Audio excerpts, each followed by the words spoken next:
New Yorkers are complaining about the emergency response alert times following the earthquake. City officials explain those delays. Plus, the police department makes headway on the random punching attacks around the city. These stories and more ahead on this CJS News Brief.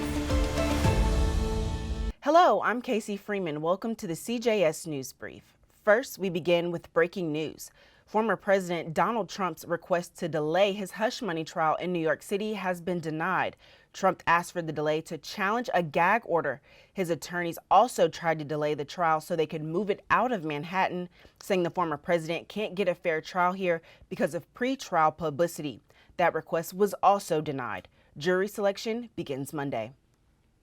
Turning now to a story that has gone viral on TikTok, police are searching for the men responsible for randomly punching women in the face. An arrest has been made, but more are expected. These attacks are happening in broad daylight and on busy New York City streets. A dozen women have reported being struck in the face by a stranger. Some have taken to social media to share their stories and warn others. NYPD has arrested a man in connection with those attacks. Police say he is a 40-year-old man with a history of assault. Police are still looking for more suspects. Most of the women are in their 20s, and the attacks have been concentrated in Lower Manhattan. NYPD has released a new report saying crime is down across the city's transit system. Police say over the past few months, fewer crimes have been committed on buses and in subways. Mayor Adams credited the deployment of an additional 800 police officers. Adams says the heavy police presence is deterring crime and arrests are up significantly. The mayor says he's aware that riders are concerned about people with mental illnesses harassing them. He's now calling on Albany to pass legislation that will increase efforts to help those struggling with mental illness. On a lighter and brighter note, millions of New Yorkers spent the afternoon staring at the sun safely. CJS News reporter Eleanor Shomley takes us to Central Park, one of the most popular spots during the rare solar eclipse. This is a lifetime event. I was going to try and work, but it's too bright out. The eclipse emptied offices and even schools. Our public schools being very good about releasing early without really asking any questions. And when we signed Charlotte out, every element of the sign-out sheet was eclipse, eclipse, eclipse going down.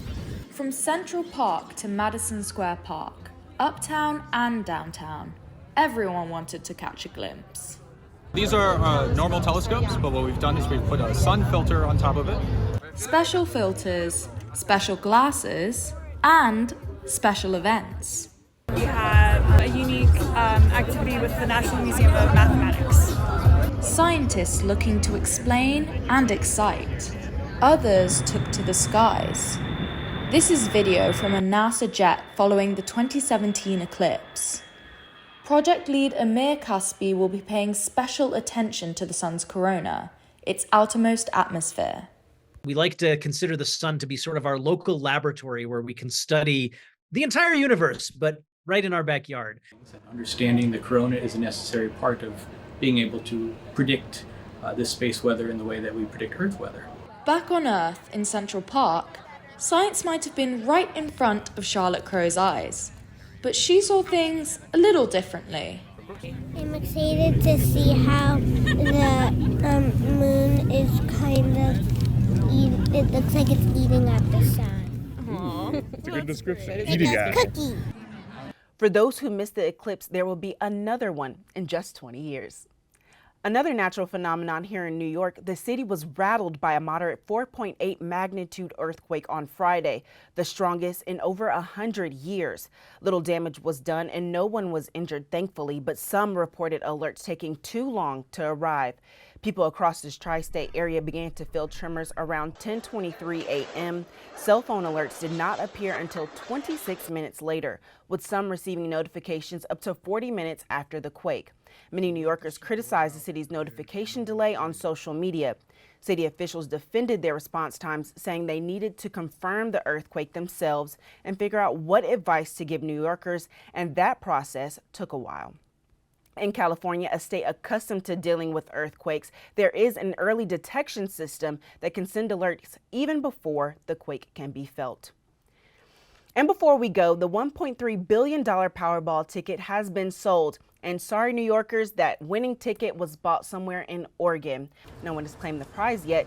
The winner has up to a year to come forward. They can choose to get $23.5 million a year for 3 decades or a lump sum of about $330 million after taxes. That's all for today. I'm Kasey Freeman. Thanks for watching this CJS News Brief. Have a good day.